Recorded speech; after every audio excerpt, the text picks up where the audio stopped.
जय हिंद दोस्तों। स्वागत है एक बार फिर से आपका हमारे और आपके प्यारे इस यूट्यूब चैनल 92 एडू पर। तो आज हम आपके लिए लेकर आए हैं बीएससी सेकंड ईयर फिजिक्स का वीडियो, और फिजिक्स की ये हमारी यूनिट 3 का पहला वीडियो। हमारा यूनिट 3 यहाँ से स्टार्ट होती है, यूनिट 3 का पहला वीडियो।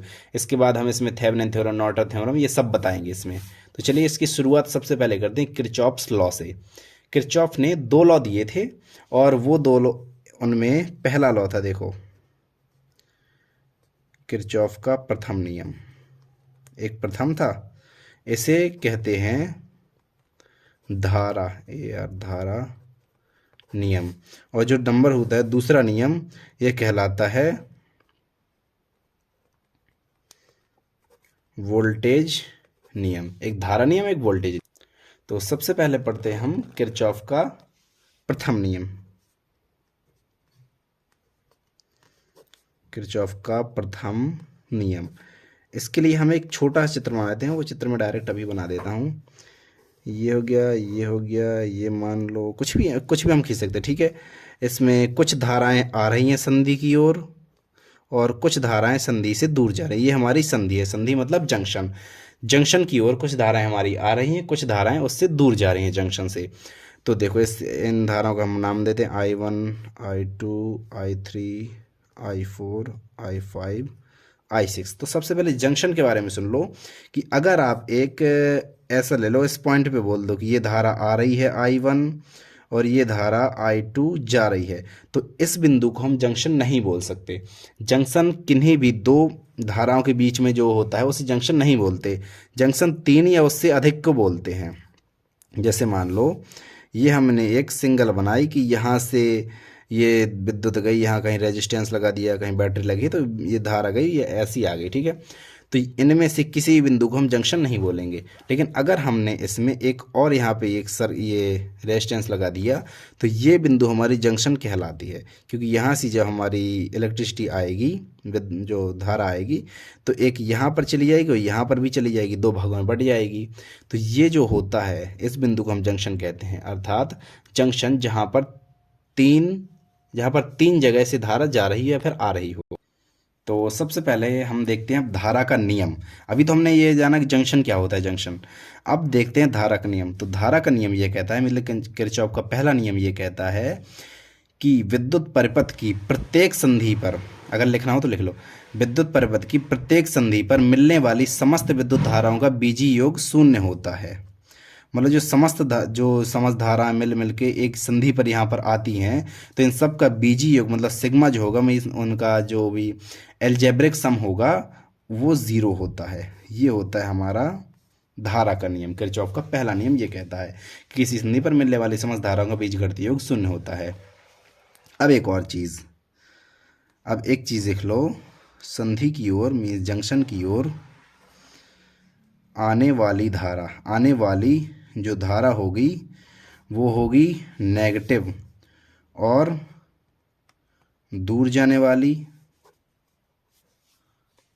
नहीं सॉरी, संधि की ओर जो आने वाली धारा होगी वो होगी पॉजिटिव, और संधि से दूर जाने वाली धारा होगी नेगेटिव, ठीक है। ऐसा होता है।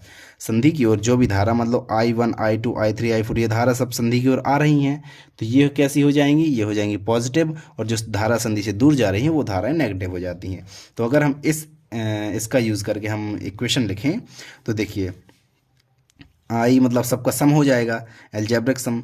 तो I1 के कैसा, पॉजिटिव, क्यों, क्योंकि आ रही है, आने वाली, संधि की ओर आने वाली धारा I1 प्लस I2 ही पॉजिटिव होगा, I3 पॉजिटिव, तो प्लस I3 प्लस I4। अब देखो, I5 संधि से दूर जा रही है, नेगेटिव होगी, तो माइनस I5 और minus I6 is equal to 0। इसका हमने यूज़ करके ये इक्वेशन बना ली। अब जो माइनस वाले उन्हें उस तरफ भेज दो, तो I1 plus I2 plus I3 plus I4 equal to I5 plus I6। तो ये होता है हमारा किरचॉफ का प्रथम नियम। इसे भी कह सकते हो और इसे भी कह सकते हो। इसका मतलब क्या है कि किसी संधि पर धारा जितनी आती है उतनी जाती है, मतलब समझ रहे। जैसे मान लो अगर हमने कोई संधि, ये संधि ले ली और ऐसा है, इसमें ये दो धाराएं आ रही हैं, ये दो धाराएं आ रही हैं, मतलब I1 I2 आ रही हैं, और I3 I4 आ रही है। तो जितनी धारा आती है उतनी ही धारा जाती है। जैसे मान लो यहाँ से 4 आ रही, यहाँ से 5, और यहाँ से अगर 6 चली गई तो फिर इससे कितनी जाएगी? तो देखो 4 5 9 आई और 6 चली गई, -6 बराबर 3। तो इस बारे I4 से जाएगी 3 इकाई की धारा जाएगी। ऐसा होता है। मतलब किसी संधि पर जितनी विद्युत धारा आती है और उतनी ही विद्युत धारा चली जाती है उस संधि।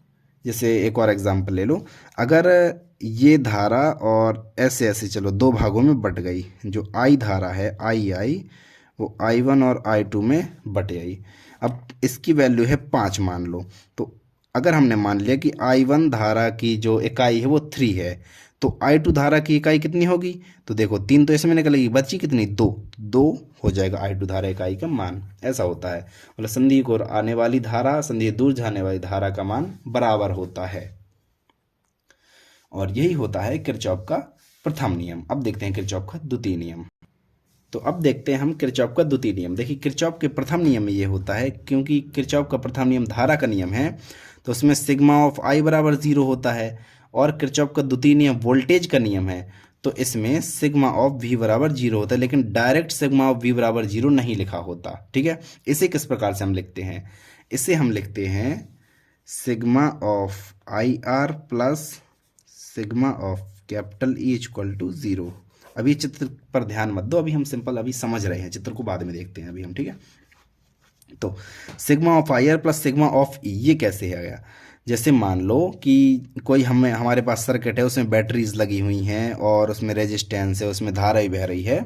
तो उस कंडीशन में उसमें ऐसे देखो, इसे किस प्रकार से लिखते हैं हम? यदि किसी बंद विद्युत परिपथ में, ध्यान रखना किरचॉफ का द्वितीय नियम जो होता है वो बंद परिपथ में ही लगता है। तो किसी बंद विद्युत परिपथ में विभिन्न खंडों में बहने वाली धारा, विभिन्न खंड समझ रहे, जैसे यहाँ पे धारा बह रही है, इसमें धारा बह रही है, तो विभिन्न खंडों में बहने वाली धारा और उनके संगत प्रतिरोधों के गुणनफल का बीजीय योग, समझ रहे?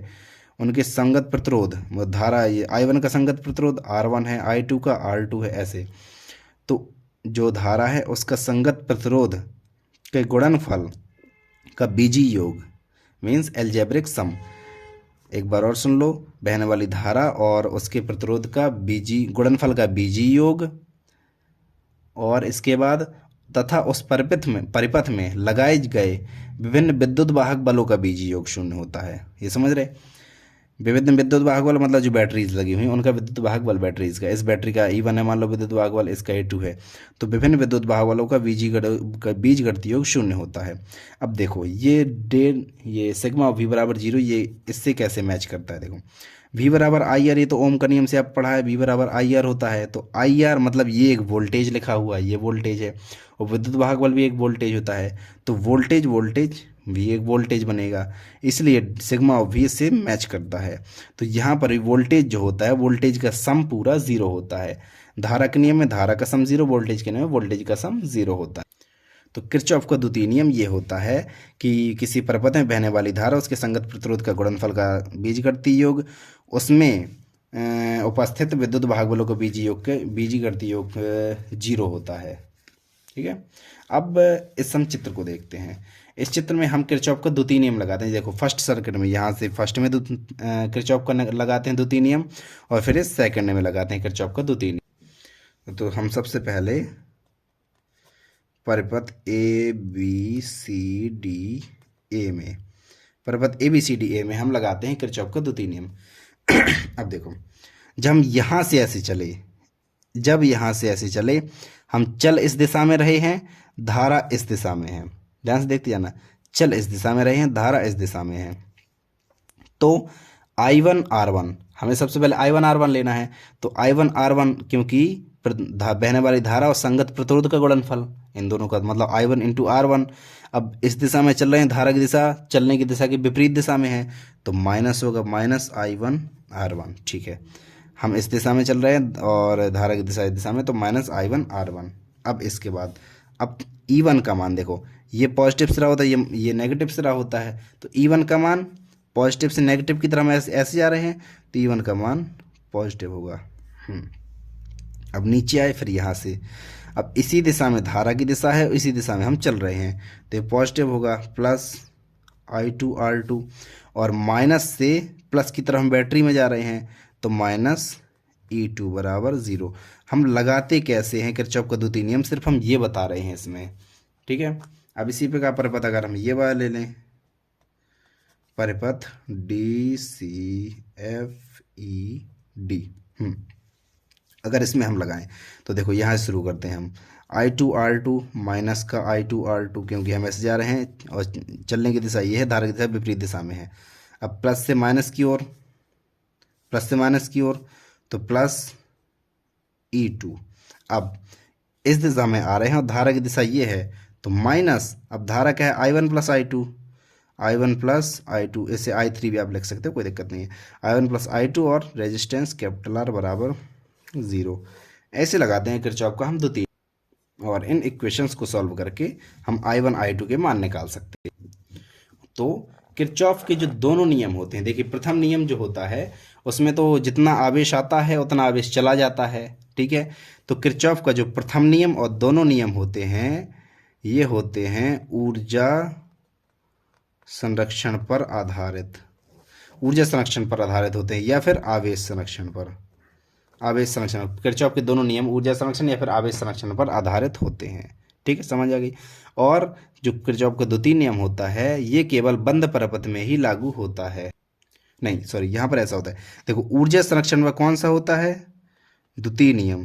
किरचॉफ का द्वितीय नियम होता है ऊर्जा संरक्षण पर आधारित, और जो प्रथम नियम होता है वो होता है आवेश संरक्षण पर आधारित, ऐसा होता है। द्वितीय नियम ऊर्जा संरक्षण पर, प्रथम नियम आवेश संरक्षण पर, ये चीज़ हमेशा ध्यान रखना। और प्रथम नियम को कहते हैं धारा का नियम, द्वितीय नियम कहते हैं वोल्टेज का नियम। ये छोटी छोटी चीज़ें एक नंबर में पूछ सकते हैं। तो ये वाला टॉपिक हमारा यहीं पर एंड होता है, मिलते हैं एक और नए वीडियो के साथ। Thank you so much, bye bye.